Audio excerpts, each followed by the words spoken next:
Integrity is the quality of being honest and having strong moral principles that are not easily changed. It is an essential quality for investigators and prosecutors. People in those roles are often given the gift of an assumption of integrity based on their role and position in the justice system. But what happens when that gifted assumption is exploited? As witnesses testify against a defendant, the defense counsel will attempt to call the integrity of those witnesses into question. Can we depend on their statements as fact? Might they have a motive to lie on the stand? Are their moral principles shaky? But we don't generally cross-examine the prosecutor to suss out moral repugnance or political motives. It sure does look nice on the record of both prosecutors and investigators to have put away a murderer, to say nothing of a mass murderer, which is what Juwan Deering stood accused of being in a case that had languished for 6 years. It's easy to throw doubt on the integrity of a defendant that does not deny that he dealt drugs, a defendant like Juwan Deering. The irony is that while moral repugnance did attend this trial, it was not seated at the defense table. Moral repugnance was wearing a suit and tie and representing the people of Michigan, and his name is Robert Townsend. And I know these are big handfuls of mud to be slinging, so I'll take a moment here to add the word allegedly. But we're going to throw some shade on some integrity here, and I think when you hear the facts of the case, you might feel justified in leaving your own glass house to pick up some stones yourself. This is the story of how tarnished integrity and political motives colluded to send a man to prison for a crime he didn't commit. This is Crime to Burn.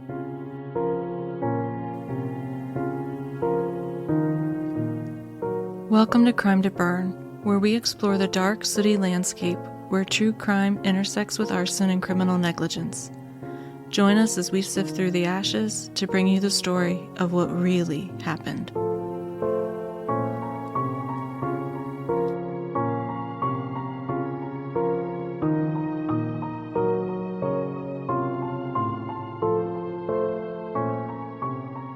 Welcome back to Crime to Burn. I'm April, a fire protection engineer and former firefighter. And I am not a scientist. I am a professional idiot. Please be sure to follow us on our YouTube channel, and you can and should follow us on X, Facebook, Instagram, and now TikTok, where I am working to try to grow, but so far I'm about as popular as broccoli birthday cake. So if you go there... I love broccoli birthday cake. That's my favorite.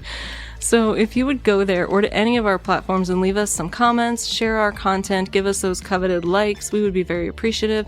The more interaction our content gets, the more people the algorithm will push it out to, and that includes people outside of just your circle and mine. If the content seems popular, the algorithm will test it out with new people, and that is how we grow.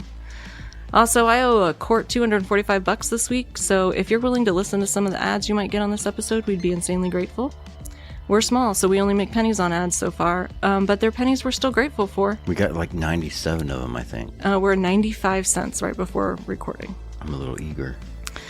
Producing a podcast is not free, and all of our time is a labor of love and goes unpaid, and I'm not asking you to touch your wallet. I'm only asking you to do what you can to help us grow through our social media channels.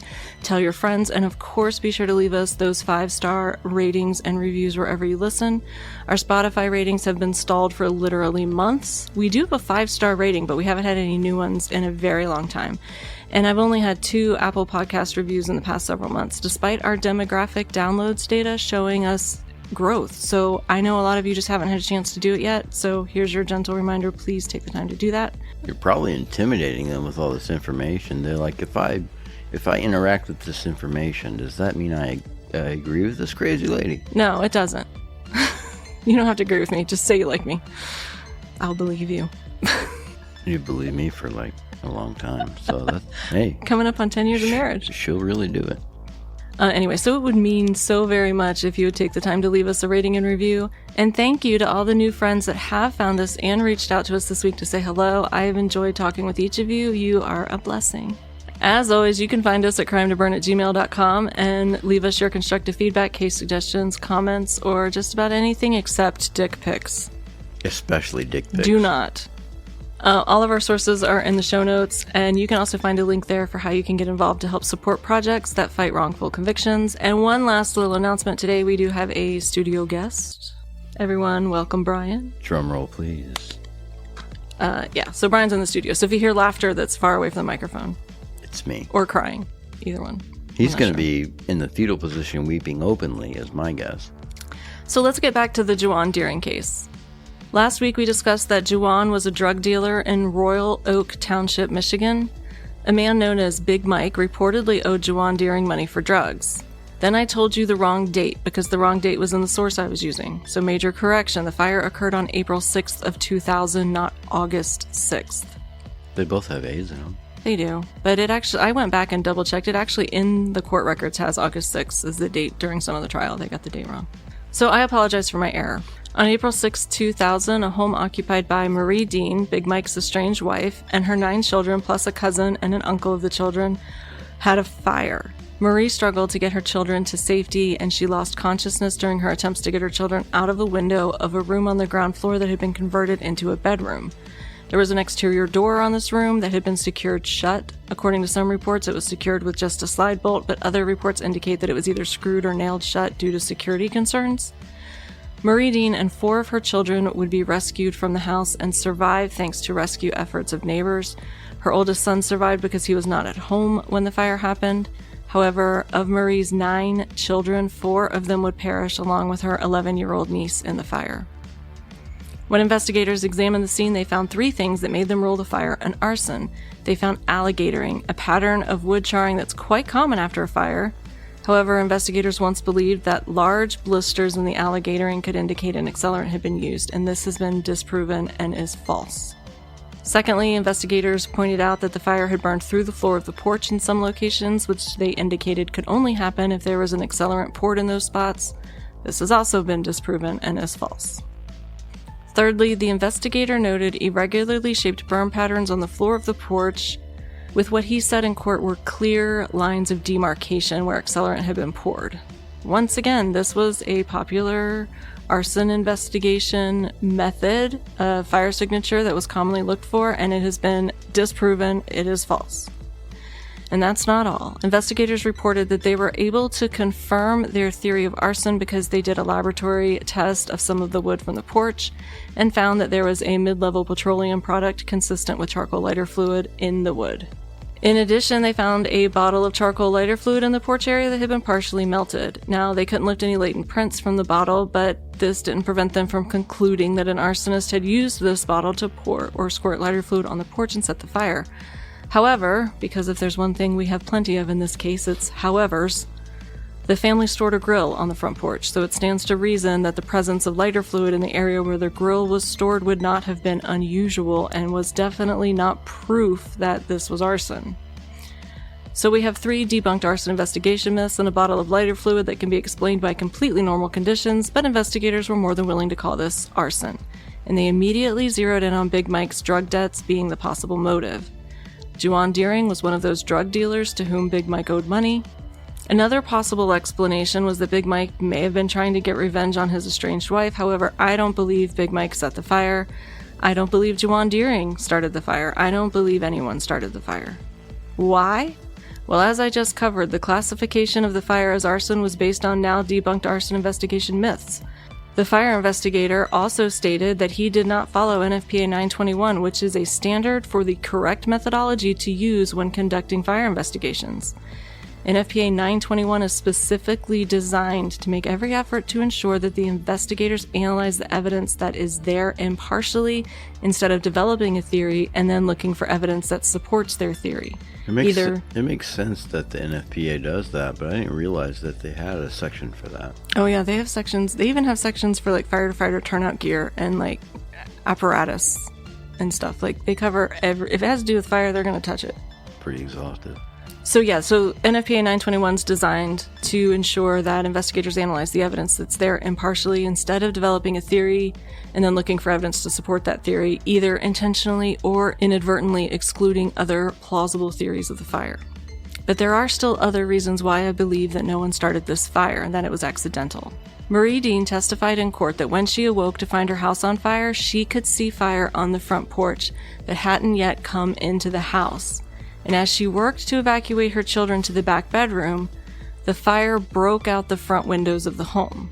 However, she also testified that by the time she woke up, the path upstairs to Michelle's room was choked off by flames. So which was it? Either the fire was only outside or was also inside choking off the stairway. It can't be both. And before you think I'm victim blaming here, I absolutely am not. I frequently point out that memories formed during traumatic situations can be very unreliable. In addition, Marie Dean was testifying at a trial that occurred 6 years after the fire. I can think back to many things that happened 6 years ago and likely not recall them in perfect clarity or even necessarily in the correct order. Now, you might be inclined to think that this situation is so novel, as your children's lives are in immediate danger and your home is burning down around you, that that would be the kind of situation that would singe, no pun intended, the memories into your brain, but that's actually not the way it works. According to studies, when a person experiences heightened emotional arousal such as fear, horror, intense anger, during or immediately after a specific event, they will often have a better memory for certain elements of that event than if they had not experienced that intense emotional arousal. This is because during these moments, you get a really big dump of epinephrine and norepinephrine, and these can improve memory by acting directly on the amygdala. However, these memories can and do degrade over time, and in some studies, they have shown that peripheral details are actually impaired by those chemicals in memories, and so the peripheral details that you experience during your trauma are actually less likely to be accurately recalled. So for all you nerds who are still awake, you're not going to remember the heavy stuff real good. Right. But I'm going to give you an example. Let's say you're in a hypothetical situation where you're running down a long hallway in real fear of your life because of some threat. I can't imagine what that threat might be. I It would can't send either, me but- down a hallway? Holy shit. me- all better run if you see me running. All right, let me give you an example. Let's say anyone except my husband was running down a hallway to escape some threat. You would likely remember that you ran down the hallway, and you would remember that very well. But if somebody asked you what color the doors were that you passed, or how many there were, or even if the walls were made out of brick or gypsum board, those details are going to be less accurate than the memories that you make when you're not under intense emotion. Instead, your brain will know, yes, there were doors and there were walls, but if it can't recall the details of those, it will actually substitute in something familiar, and you won't be able to discern from the real memory or what your brain substituted in. And I can speak to this because I have experienced this. These are facts. In a moment of intense trauma, I covered somebody up with a blanket, and in my mind, I can see myself pulling the blanket out of the bag and spreading it out over the person. But what I see in my memory is a quilt that was custom made for me that I own and could not have been present at the time of the incident. But my brain, that was a peripheral detail, it knew there was a blanket, it couldn't remember what it looked like, so when I'm revisiting that image in my brain substitutes in something familiar. And this phenomenon has led to people saying they see familiar faces in crowds during traumatic events, or that they see things that could not have been there. Their brain isn't focused on those things, and those chemicals cause the peripheral details to not be remembered properly, and things to be substituted in, and for you not to be able to tell the difference. This beer break is brought to you by my inability to sit still while I listen to horrifying tales without being slightly inebriated. Okay, go get another beer.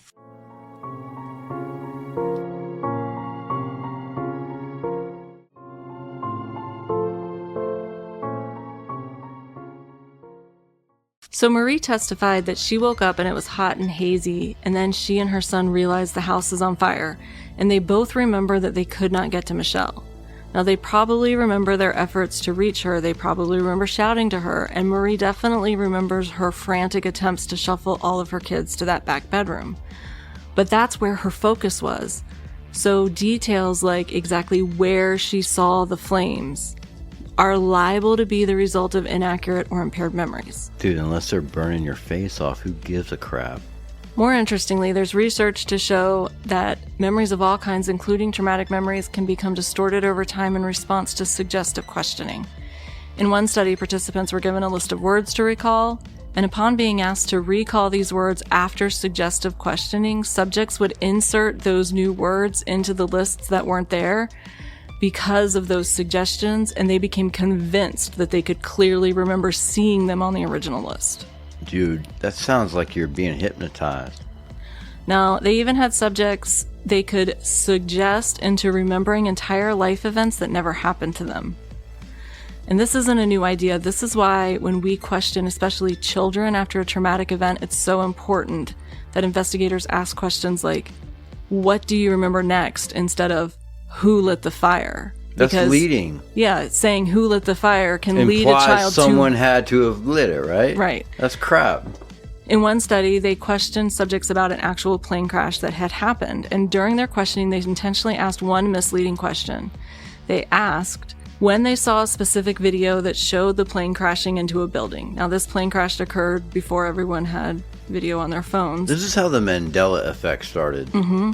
And so no such video ever actually existed, but 60% of the respondents claimed that they could remember the video, and later gave the questioners details about this video that didn't exist that they could clearly remember. So they weren't lying, their memories were actually being manipulated by suggestion. And perhaps the most striking is that researchers interviewed people the morning after the 1986 Shuttle Challenger explosion to determine where they were and what they were doing when they heard the news. Then they went back 3 years later and interviewed those same people, and the subjects exhibited very high confidence in their ability to recount those details of 3 years earlier, but their memories were riddled with errors, and not just of the details, but of the broadest possible facts. So this means that over the years, our memories do deteriorate, but our confidence in those memories does not. It's like watching Spartacus go after the city of gold. So remember that when you and your spouse remember something differently. Now, I'm not accusing Marie Dean of lying on the stand. I am simply stating that her recollection of events that night was very likely highly persuaded by investigators that told her the fire started on the porch and told her it was arson. When investigators told her these things over and over, she likely took them as truth and began to incorporate them into her memories and beliefs without even realizing it was happening. Plus, she's now recalling these events 6 years after they happened. And if you recall from last week's episode, I pointed out that based on her court testimony, her statement had changed from her original statement. I can't give you specific examples of how it changed because I don't have the transcripts or written statements from her initial questioning. I only have the court transcripts. But it's more likely that the statements she made immediately after the fire are more accurate than the ones she's now making in court 6 years later. Wait, isn't that kind of counterintuitive to what we're suggesting? Mm-mm. Really, what happens right after the thing is usually the most screwed up. If it's like the day of, or like, if we're talking about statements she made, like as she's just regaining consciousness in the yard, yes. But I'm sure they questioned her in the days after the fire, after she's had a little bit of processing time. That's what I was curious about. But I have to make an assumption there because I don't have those statements. They didn't give us that information? Mm-mm. Okay. But I do know that the written statements that police have differ in some areas from things she testified to in court because the defense attorney brought it up. But I can only extrapolate from the conversation in court what the differences were. Yeah, and a lot of the ways that they bring those up, they bring them up in a certain way to elicit a certain response. Mm-hmm. And it's sort of intentional and sort of like shady, in my opinion. Well, that's going to be the lightest shade we see in this case, I think. And finally, I would be remiss if I didn't remind you that Marie woke up into a home that was already hazy with smoke, and therefore she was already breathing carbon monoxide. And we know from toxicology tests of her children that most of the children that died of carbon monoxide poisoning from smoke inhalation. So Marie Dean was most certainly suffering the effects of carbon monoxide. Remember, she got dizzy and passed out. And she went in and back several times, right? And carbon monoxide does affect memory also. It's like hitting the bong of death like 4 or 5 times. Now that said, we can also apply some of these same thought processes to statements that we have countering Marie's claims that the fire started on the porch. So we also need to take those with a grain of salt, knowing that they were also created in a time of intense emotional response and occurred 6 years prior to the hearing. However, we have more witnesses remembering that the fire started inside the house than we have witnesses remembering that it started on the porch. You might be a little disoriented or I don't know, man. Like, I've found myself believing my situation and then, like, taking in cues from my environment and realizing that my first impression of the situation is not the way it really is. Mm-hmm. And it hasn't always been in, like, 30 seconds when I'm under stress either, right? Right. So let's talk about some of those other witnesses. Marie had a neighbor named Norman Fitzpatrick. He lived 2 houses away, and he was taking out his trash the night of the fire and stopped to speak to another neighbor.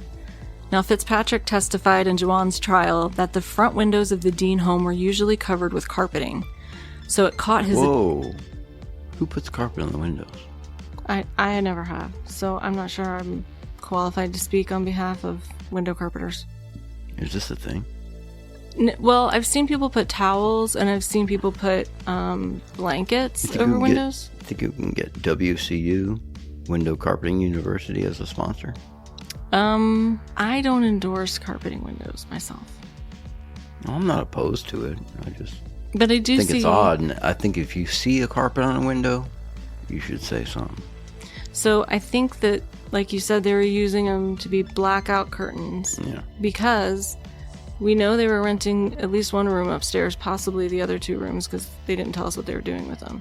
So she had moved all of her children downstairs, which is why they had converted that back utility room into a bedroom.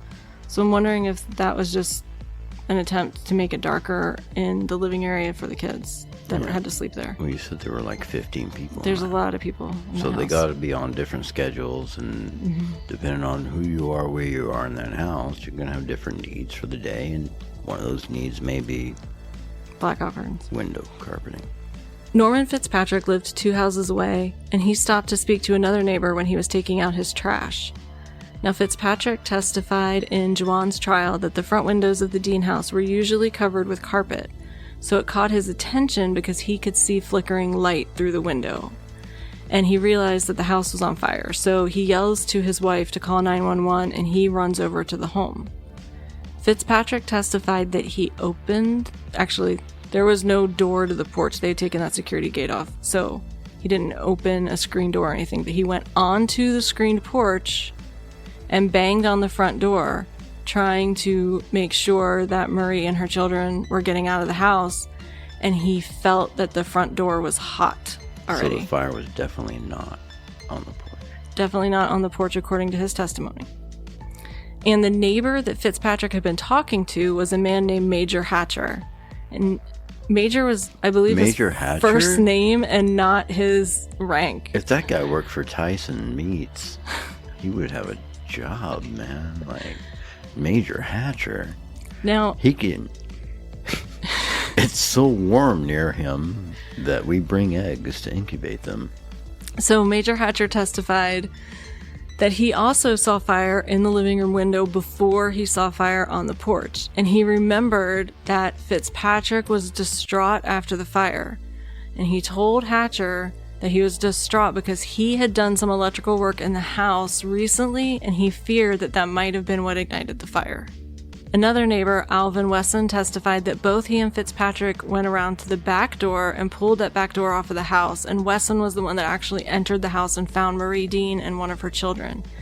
Now, he told investigators that when he arrived, the fire was coming from the windows of the house onto the porch, not that the porch was fully involved, like the investigator said had to have happened.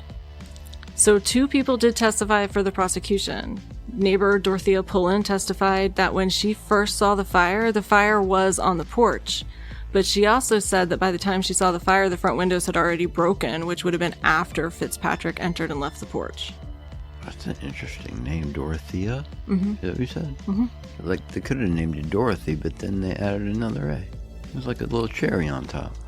And then Marvin Craig also testified that he too saw fire on the porch of the Dean house, but he didn't see the fire until after Dorothea had, because it was Dorothea's screaming that alerted him to the fire. So none of the witness testimony actually refutes the assertion that the fire started inside the house, except for the testimony of Marie Dean, who was under the influence of carbon monoxide and was the one the most likely to be subject to false peripheral memories and to suggestive questioning. Now, like I said, we can't say that these people's memories are perfect. Marie Dean's memories, we've already discussed the reasons why they might be flawed. But I feel like the fact that Fitzpatrick remembers going onto the porch, that would be a primary memory and not one of those peripheral memories. He remembers that he went onto the porch. And this is all sketchy speculation, but I like the way you're thinking about it. Yeah, so his story was not aligned with the investigator's story, and so it's unlikely to be a memory that was brought on by suggestion, at least not the suggestion of investigators. Yeah. And also remember that some aspects of memory can be heightened by that adrenaline dump, and it's typically the primary memory that is heightened by it. And so if he went onto the porch, that would be a primary memory. He would be likely to remember it. We're getting into some memory weeds here. Yeah. Fitzpatrick and Wesson could have been lying. I can't think of a motive why they would be lying, but I don't know the intricacies of neighborhood dynamics or politics in the neighborhood. But I bring it up because I'm trying to be as unbiased as possible. And you weren't invited to the block party. I wasn't.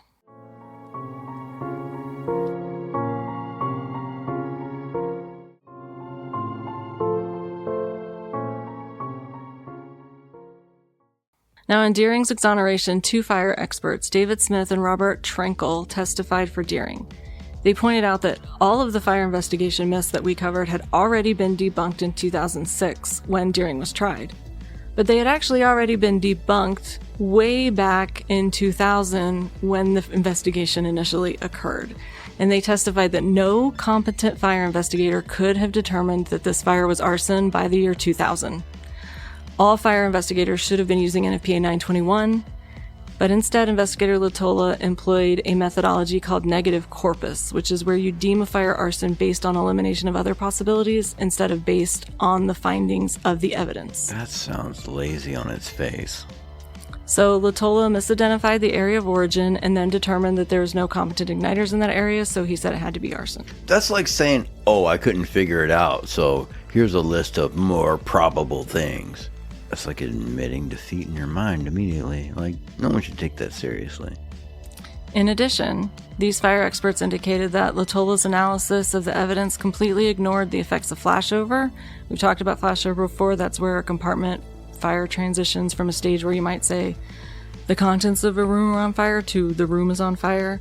All the fuels are off-gassing and all of those vapors ignite at once. It sort of looks like the smoke, the air, everything ignites at once. Yeah. I've seen that happen in the wood stove. You have? Yeah, you can watch it, yeah. Once it gets so hot, if you leave it choked down, like sometimes it'll just like build up and then like just flash over and use that fuel for a minute and exhaust it and then like build up again and do it again.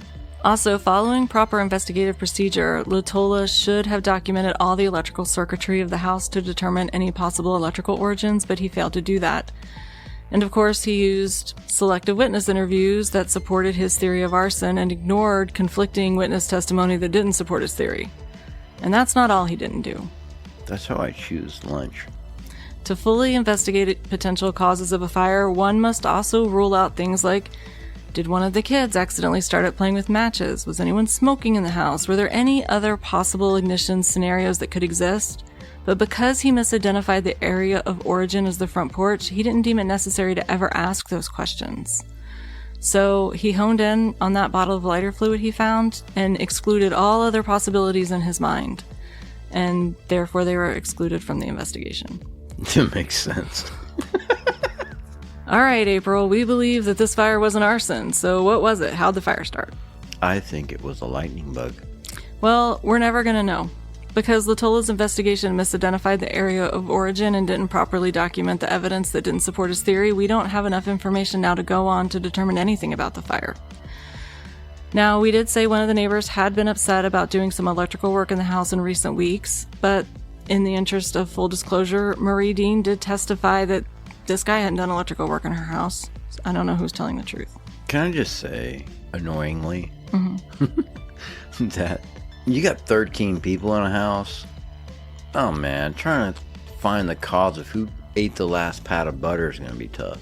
So the fact is that we just can't know how the fire started. It could have been arson, but I don't believe it was started on the front porch. And even if it had started there, which isn't conclusively supported by any witness testimony or evidence, the fact that the lighter fluid was there is not a smoking gun since they stored their grill there. But based on the evidence that we do have, this fire cannot be deemed to be arson in accordance with the investigative requirements of NFPA 921. You got like 17 people in a house. You can't even find a place to fart and be not heard. Now, investigators today believe that it's possible the fire was electrical and began in the area of the stairs, but we'll never be able to prove this. But this would support the assertion that the route to reach 11-year-old Michelle upstairs was blocked early in the fire before Marie and her son had the opportunity to attempt to rescue her. That sucks. So we know Latola was a bad fire investigator, and while that is negligent, does it really meet the standard of moral repugnance that I promised? I don't think I even know what repugnance means. Intense disgust. Well, that's kind of what it sounds like, doesn't it? Mm-hmm. So, no. Morally repugnant has a higher, or I guess lower, bar. We will reserve moral repugnance for the prosecution in this case. Well, I said the prosecutor, Greg Townsend, allegedly behaved in a manner that I personally find morally repugnant. And while there are investigators that may share in the dishonor of that title, allegedly, I especially find myself giving Townsend the epic side-eye because what he did in this case, we have documented proof was a pattern of behavior for Townsend. And in another arson case, very similar to this one, he did exactly the same thing. So what thing did he do that could cause me to call his alleged actions repugnant? How about prosecutor misconduct? And I'm not talking about a case of just not following court protocol or even skirting the line of a defendant's constitutional rights. I'm talking about big, bold, repugnant efforts, like compensating witnesses and then lying about it in court. He allegedly did it in the Juwan Deering case, and he also allegedly did it in a very similar case in Pontiac, Michigan, and that was the case of Anthony Kiles. In both the Deering and Kiles cases, which were prosecuted by Townsend, the fires were improperly deemed arson.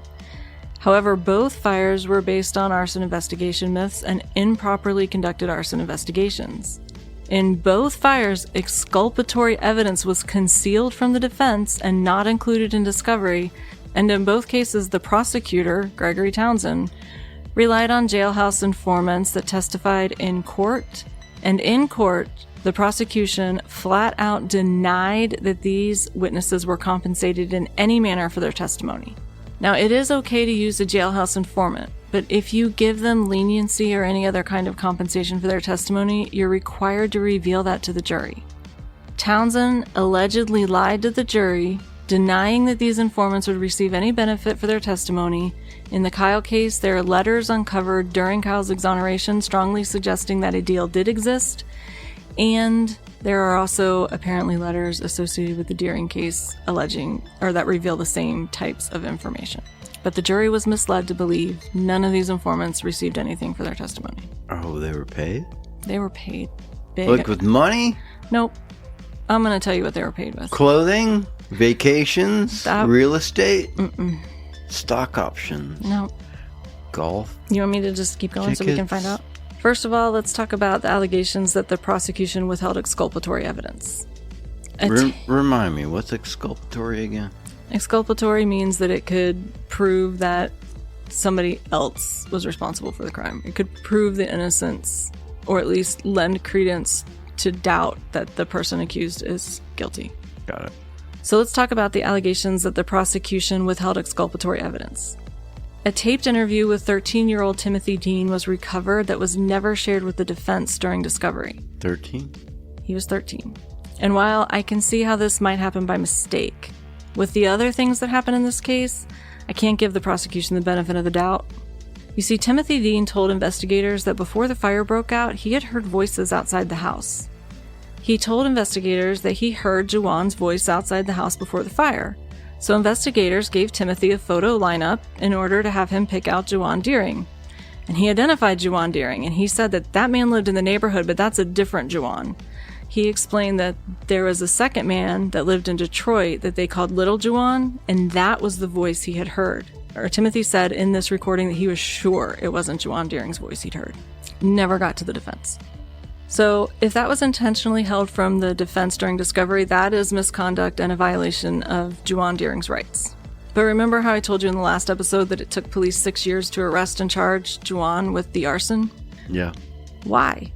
Well, for 6 years, they didn't have enough evidence to convict, so what changed? Well, new witnesses came forward. In fact, more than one new witness came forward. 3 new witnesses came forward. It was a watershed year for people in jail facing serious charges to suddenly have an attack of conscience and want to testify. One of those witnesses was a man named Philip Turner.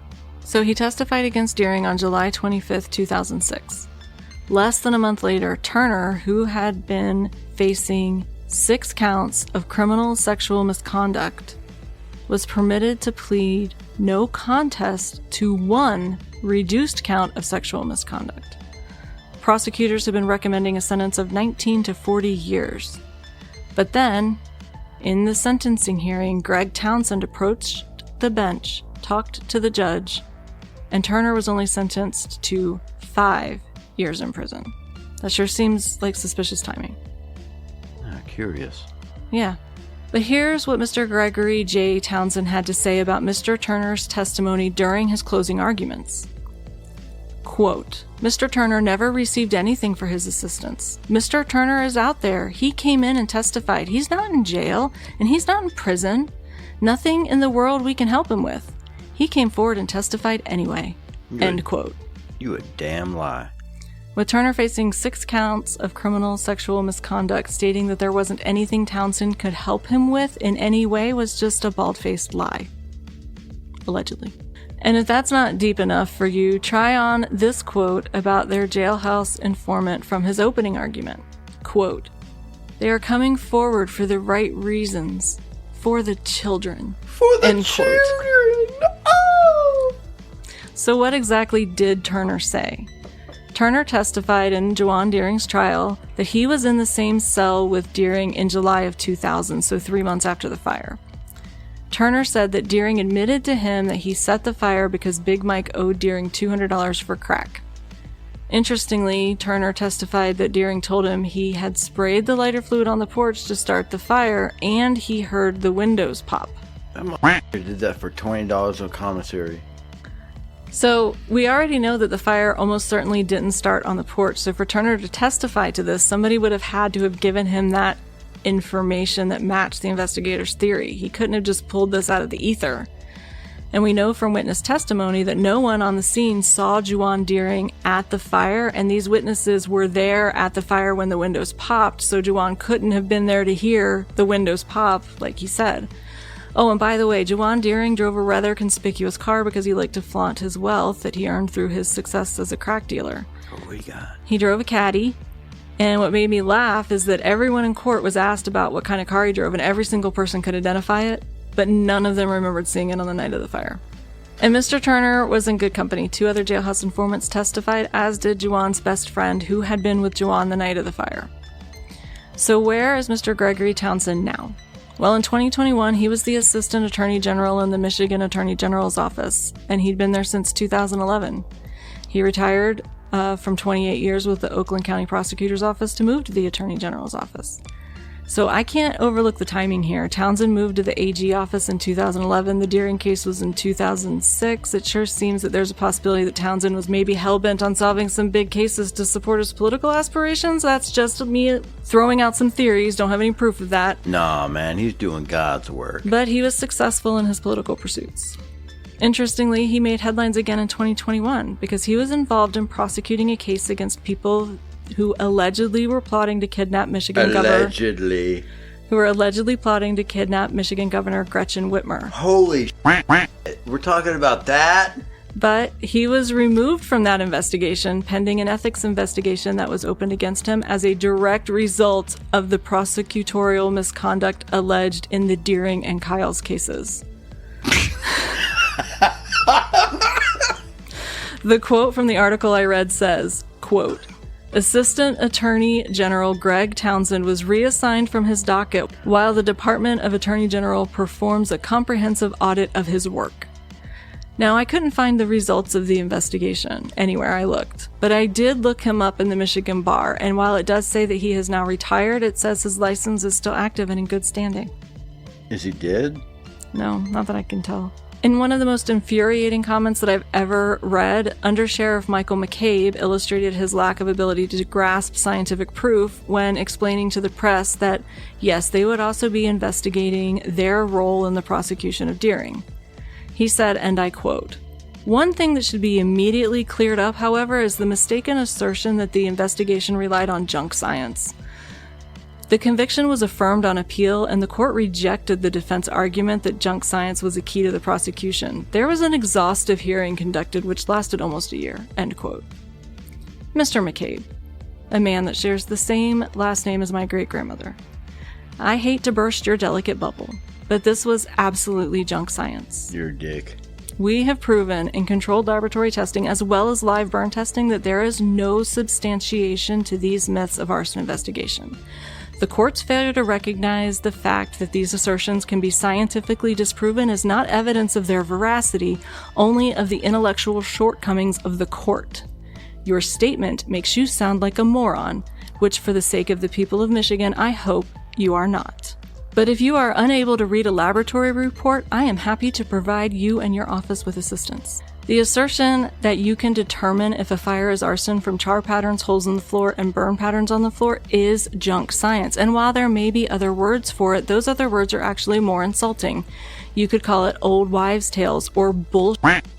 But I think that junk is a perfectly acceptable term. People once believed that the Earth was the center of the universe and that stars were holes in the celestial sphere. They didn't know better, and they didn't have the tools to explore and expand their understanding. And once they got those tools, and they got evidence that didn't support their long-held theories, they abandoned their beliefs based on that new evidence. Those that refuse to accept new scientific evidence only illustrate their own intellectual shortcomings. So perhaps consider that before you make any new statements to the press promoting snake oil just because a court illustrated the same intellectual malfunction that you seem to be exhibiting. Douche. In your misguided efforts to deflect attention from your office, you inadvertently made yourself appear to be an idiot, and I find your statement to the press honestly offensive. You're defending, quote, science, unquote, that is the equivalent of horoscopes and hocus pocus. No offense to any of you that believe in that stuff, but since it can't be scientifically proven, it has no place in the courtroom. Nor do the old wives' tales perpetrated on the stand by investigator Latola. You're dealing with people's lives and freedom, and you, of all people, should be standing up for what's right, and investigator Latola probably believed in his heart and helped everyone else believe, too, that it was arson, but now that we know better, we have to do better. Preach! And the truth is, Latola should have known by the time he investigated this fire that this was not scientific proof of arson, and the fact that he did not is his own shortcoming to deal with. Don't jump in the hole with him, do better.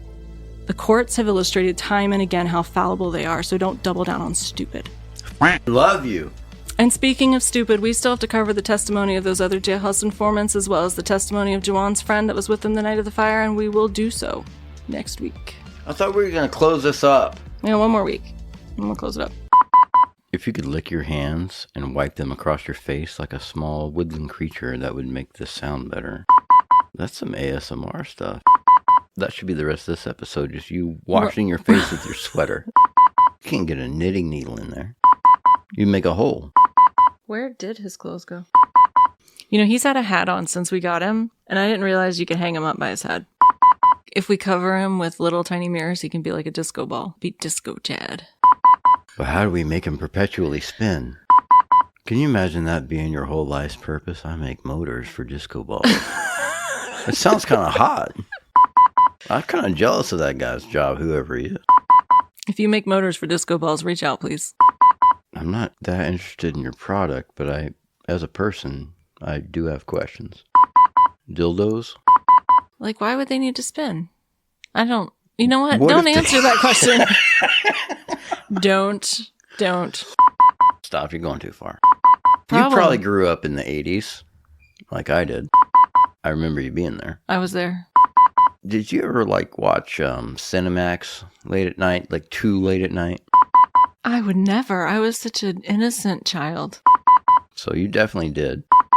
Oh, right, your parents listen to this. I forgot. Oh, my God. Oh, you know this. You made me watch that movie. You delete that out of your lying mouth.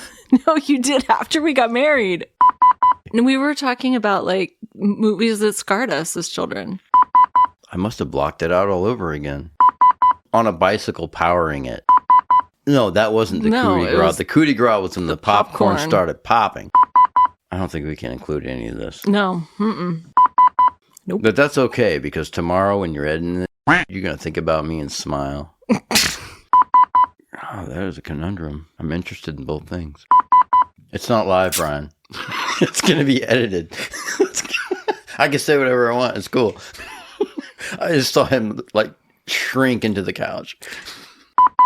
The hairier, the better. Durr. This episode is brought to you by beer. It's good for stuff. He's got a fresh Modelo. Oh, yeah. My first birthday party at McDonald's is a haze of clown and brownie mix. Like, I don't know what to make of it. You and Deadpool. But I remember it was just a long, smooth session of niceness. Just bear with me. I'm going to piss you off for a second. Oh, well, that's just carpet in the window. Honestly, who puts carpet in the window? That is Brian snoring. We put Brian to sleep.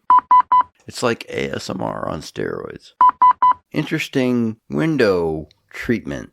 Can I ask you, because I'm so curious, what was it that made you decide to go with polyester piling?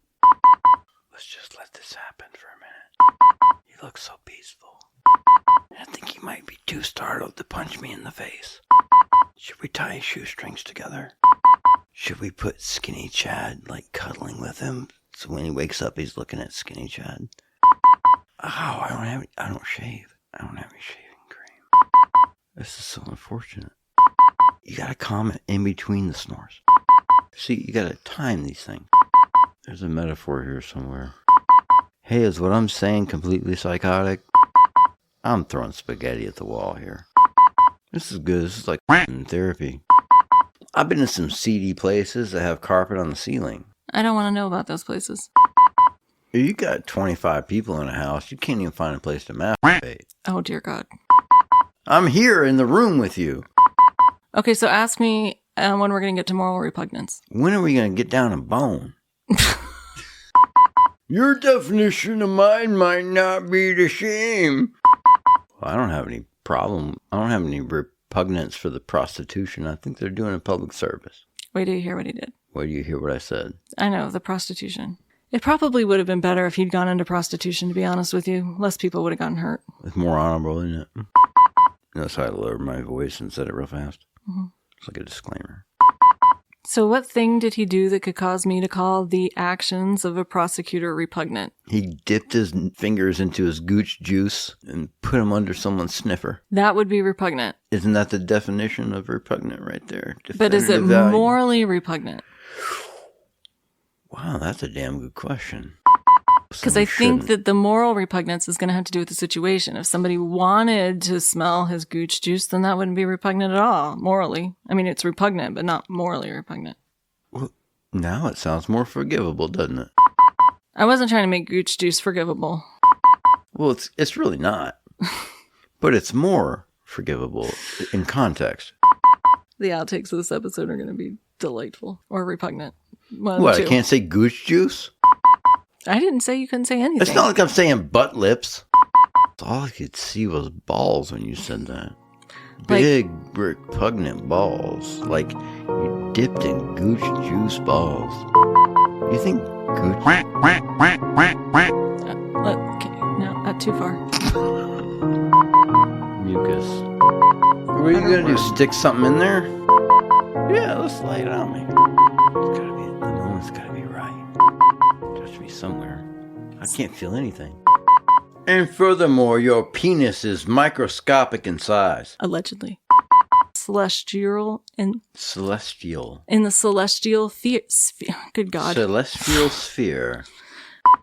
I can't find a place to stick it in because you won't shut up for a second. How do you even breathe? I'm going to find you on the floor any minute.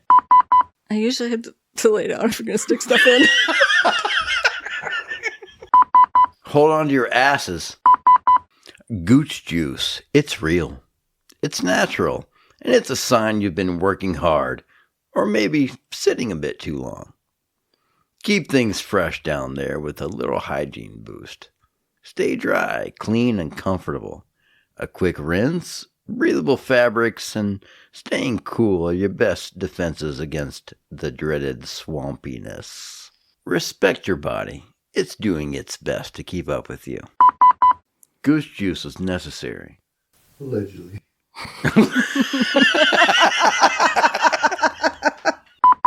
But you seem like you were on a new level of festivity. I was really mad about that. The Grinch was right the whole time, and what happened was he got embedded into a religious community and drank the Kool-Aid. Those Who's are psychotic. What's with all those hippies, anyway? Oh, I think you're all done. I'm just getting warmed up.